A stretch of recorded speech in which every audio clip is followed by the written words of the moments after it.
Siapa sangka seorang insinyur elektro dari Institut Teknologi Bandung kelak akan memegang kunci kas negara Republik Indonesia? Inilah kisah perjalanan Dr. Purbaya Yudi Sadewa. Sosok yang kita kenal sebagai Menteri Keuangan baru, seorang teknokrat dengan pandangan yang tajam. Namun, jauh sebelum memegang kendali fiskal negara, ia adalah seorang anak laki-laki dari Bogor, Jawa Barat, bernama Purbaya Yudi Sadewa, yang lahir pada 7 Juli tahun 1964.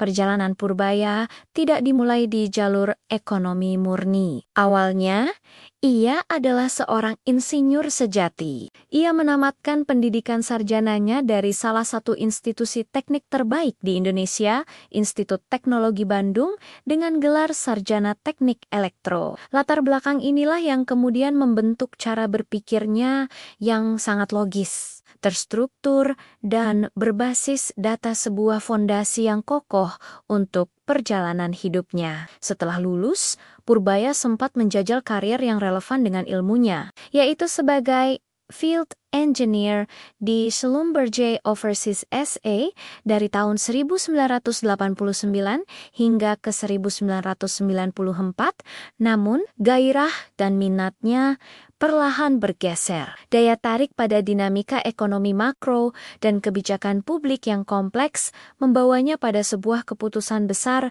yang mengubah arah hidupnya selamanya. Dengan fondasi teknik yang kuat, Purbaya terbang ke Amerika Serikat. Tujuannya adalah Purdue University di Indiana. Di sanalah ia melakukan sebuah transformasi akademik yang langka dan monumental. Ia memutuskan untuk mendalami ilmu ekonomi, sebuah bidang yang sangat berbeda dari latar belakang tekniknya. Ketekunannya membuahkan hasil luar biasa. Ia berhasil meraih 2 gelar sekaligus dari Purdue University, Master of Science atau MC, dan gelar tertinggi Doctor of Philosophy atau PhD. Inilah yang menjadi titik balik kombinasi antara presisi teknik elektro dari ITB dan wawasan strategis ilmu ekonomi dari Purdue menjadi cetak biru keahliannya yang unik. Ia menjadi sosok yang mampu membedah masalah ekonomi paling rumit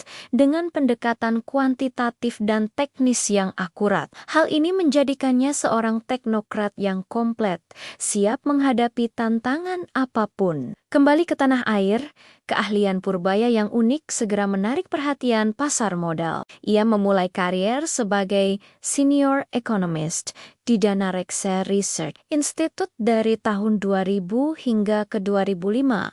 Disinilah namanya mulai diperhitungkan. Analisis-analisisnya yang tajam mengenai pasar dan kondisi ekonomi makro menjadi rujukan penting bagi banyak pihak. Karirnya di Danareksa menanjak pesat. Dari seorang senior economist, ia kemudian dipercaya menjabat sebagai Astorist Chief Economist Astorist di Danareksa Research Institute. Puncaknya, ia dipercaya menduduki kursi Direktur Utama PT Danareksa Securities dari tahun 2006 hingga 2008 dan kemudian menjadi anggota Dewan Direksi di PT Danareksa Persero hingga tahun ke-2015.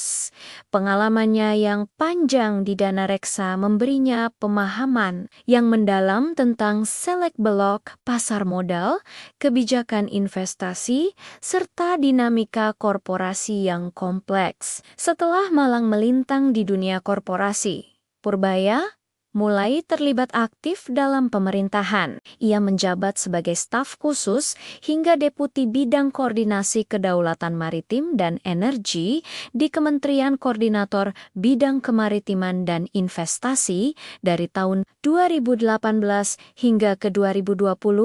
Di sini, ia mulai mengaplikasikan ilmunya untuk kepentingan negara secara langsung. Pada 3 September tahun 2020, ia mendapat penugasan krusial sebagai Ketua Dewan Komisioner Lembaga Penjamin Simpanan atau LPS. Ini bukan jabatan biasa. Ini adalah posisi strategis yang bertanggung jawab menjaga stabilitas sistem perbankan dan melindungi simpanan masyarakat di seluruh Indonesia di masa kepemimpinannya, terutama saat menghadapi gejolak ekonomi global dan pandemi. LPS dinilai sukses besar dalam menjaga kepercayaan publik terhadap industri keuangan nasional. Jabatan ini semakin mematangkan pemahamannya tentang stabilitas fiskal dan moneter yang menjadi fondasi ekonomi negara. Perjalanan Purbaya menuju kursi menteri seringkali disebut sebagai sebuah kejutan yang tidak terduga. Ia dikenal sering berdiskusi dan memberikan masukan-masukan ekonomi yang bernas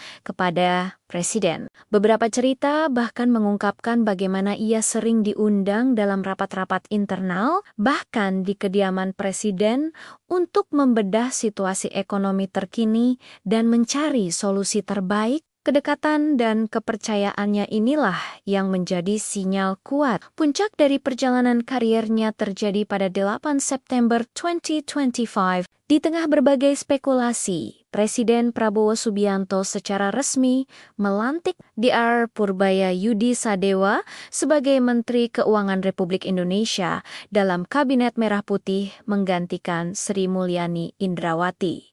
Purbaya sendiri mengaku sangat kaget. Ia bahkan sempat mengira telepon pemanggilan ke istana yang diterimanya adalah sebuah penipuan. Dikenal dengan julukan Menteri Koboi karena keberaniannya dalam mengambil kebijakan yang out of the box. Purbaya menjanjikan sebuah era kebijakan yang tidak ceroboh, namun tetap berani, dengan komitmen kuat untuk menciptakan pertumbuhan ekonomi yang baik demi menyejahterakan seluruh rakyat Indonesia. Dari seorang sarjana teknik yang beralih menjadi ahli ekonomi di Amerika, Purbaya Yudi Sadewa telah membuktikan bahwa kombinasi keahlian dan pengalaman yang beragam adalah modal terbaik untuk memimpin. Jabatannya sebagai Menteri Keuangan adalah puncak dari dedikasi panjang di sektor keuangan dan pemerintahan. Kini, ia memegang kunci fiskal untuk memastikan Indonesia terus bergerak maju, menjaga integritas pasar,